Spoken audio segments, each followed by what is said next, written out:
Alrighty, good morning and welcome back. You can see what we got in front of us today. This is the chuck roast. We're gonna do this thing up like a brisket. Just real quick here. This thing, I've never seen a chuck roast this big. This is about 5.8 pounds. You can see how big it looks on the tray. This tray is 16 by 11, I believe, and this thing is just massive. So the way we got this prepped up is took it out of the package yesterday around noon. It's 8 o'clock now, but took it out of the package yesterday. And dry brined it, so that means I put coarse kosher salt along all, both sides, and just let it sit in the fridge overnight. And rub we're going to use today is we're going to use this this Oak Ridge BBQ Black Ops brisket rub, another cool name. But we're going to use some olive oil for a binder. Maybe a little much, but it'll be all right.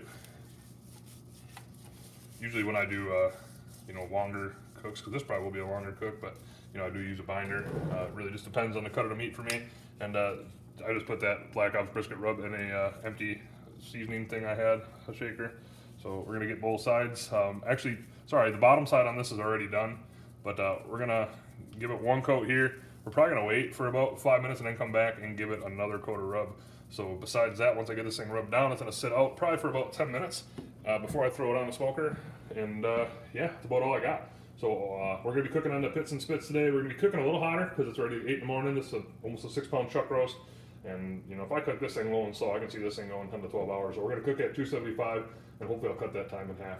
So besides that, we got nothing else. So I'll see you down at the grill. Already done at the pits and spits. Just put the chuck roast down, give you a quick peek. There she be. Pellets we're using today, we're using the same pellets as yesterday. It's the Lumberjack cherry and apple. It's not it's a blend, but it's a homemade blend. Like you buy the Lumberjack cherry and Lumberjack apple separate. Like I said, we're gonna cook at 275. I'm gonna open this thing up probably every hour, hour and a half, and spray this thing down with water until I'm gonna do that until I'm ready to wrap. So that way it'll kind of put a little bit of more moisture back into the meat. I do that with briskets at hotter temps too. Put a little bit more moisture in the meat, and it should help out. Should give me a decent smoke ring too. So besides that, it's going to stay shut down, and I will pick back up. I'll pick back up and I'll pick back up. So we'll see you then. Alrighty, we are back. We've been on for 4 hours. Go ahead and take a peek at it. Internal temp right now is about 163. So I'm just going to go ahead and spray this thing down one more time, and I'm probably going to pull this off somewhere in like the 165 to 170 range, and then I'm going to wrap it up. So when I wrap it up, I will pick back up and show you how I do that. So we'll see you then. Alrighty, we are back, and it's time to wrap this up. We're about 4 hours and 45, we'll just say about 5 hours into the cook. Internal temp right now is right at about 169, 170. So let's go ahead and take this, throw it in the foil, just like so. This is just triple wrapped in foil. And I'm gonna go ahead and fold it over, like so. Do the same on this side.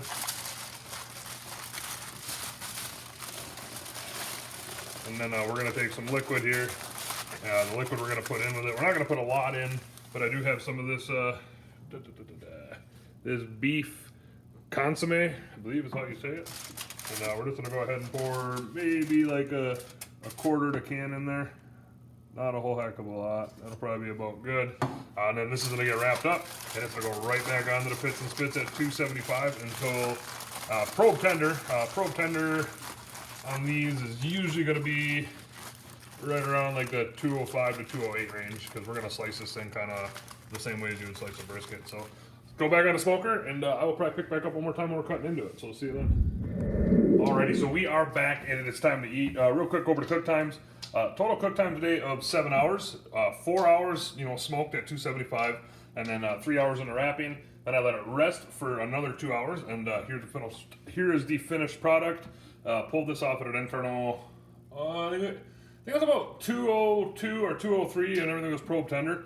So let's go ahead and cut into this and see what we got.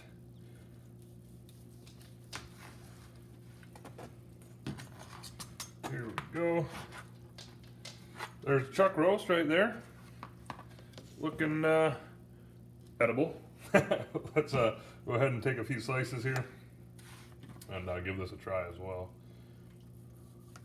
You can do, the pulled beef. If I'm gonna do a chuck roast on the smoker, I'm gonna do it like a brisket.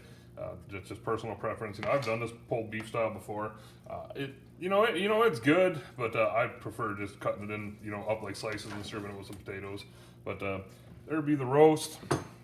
Let's go ahead and try a piece.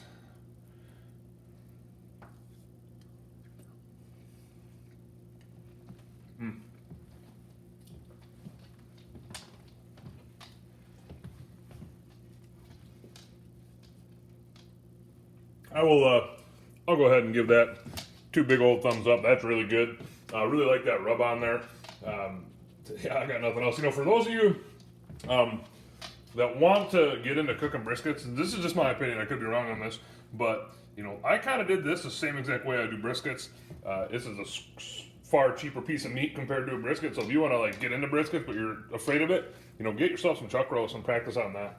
So now besides that, I'm gonna go ahead and eat. You guys and girls have a good night. Thanks for watching, and we'll see you next time.